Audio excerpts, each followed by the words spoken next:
5-ის მე-15 ამოცანა.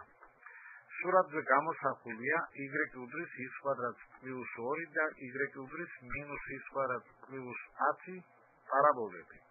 უნდა შევადგინოთ a და b წერტილებზე გამავალი წრფის განტოლება. სურათი 20-ზე გამოსახულია პარაბოლები y უდრის მინუს x კვადრატს პლუს 10 და y უდრის x კვადრატს პლუს 2. y უდრის მინუს x კვადრატს პლუს 10 პარაბოლა მიმართულია ქვემოთ და პარაბოლის წვეროა a წერტილი. როგორც სურათიდან ჩანს, ას კოორდინატებია 0 და 10. y უდრის x კვადრატს პლუს 2 პარაბოლა მიმართულია ზემოთ. წვეროა ორდინატთა ღერძის წერტილი, რომლის კოორდინატებია 0 და 2. იმისათვის, რომ ვიპოვოთ პარაბოლათა გადაკვეთის წერტილთა კოორდინატები, შევადგინოთ სისტემა პარაბოლის განტოლებებით. მივიღებთ სისტემას y უდრის მინუს x კვადრატს პლუს 10 და y უდრის x კვადრატს პლუს 2. სისტემის ამოხსნით მივიღებთ, რომ x უდრის პლუს მინუს 2. ახლა ვიპოვოთ ფუნქციის შესაბამისი მნიშვნელობა.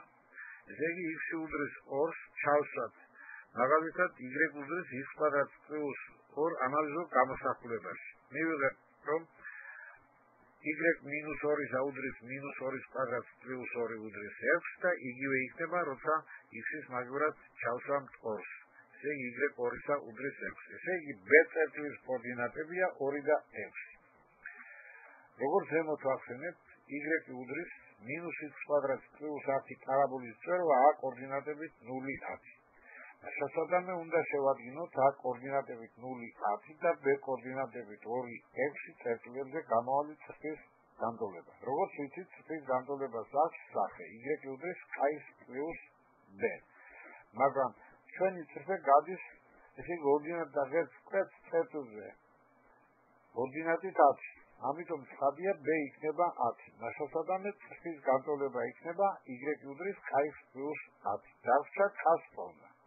წრფე გადის b წერტილზე კოორდინატებით 2 და 6. ამიტომ b-ს კოორდინატები აკმაყოფილებენ ანალიზურ გამოსახულებას y უდრის k-ის პლუს 10. y-ის ნაცვლად ჩავსვამთ 6, x-ის ნაცვლად ჩავსვამთ 2 და მიღებულ განტოლებას x უდრის k-ჯერ 2 პლუს 10 ამოხსნით k-ს მიმართ. მივიღებთ k უდრის მინუს 2. ამრიგად, თუ გავითვალისწინებთ, რომ k უდრის მინუს 2-ს, მივიღებთ დაბეჭდვის განტოლებას. მას აქვს სახე y უდრის მინუს 2x პლუს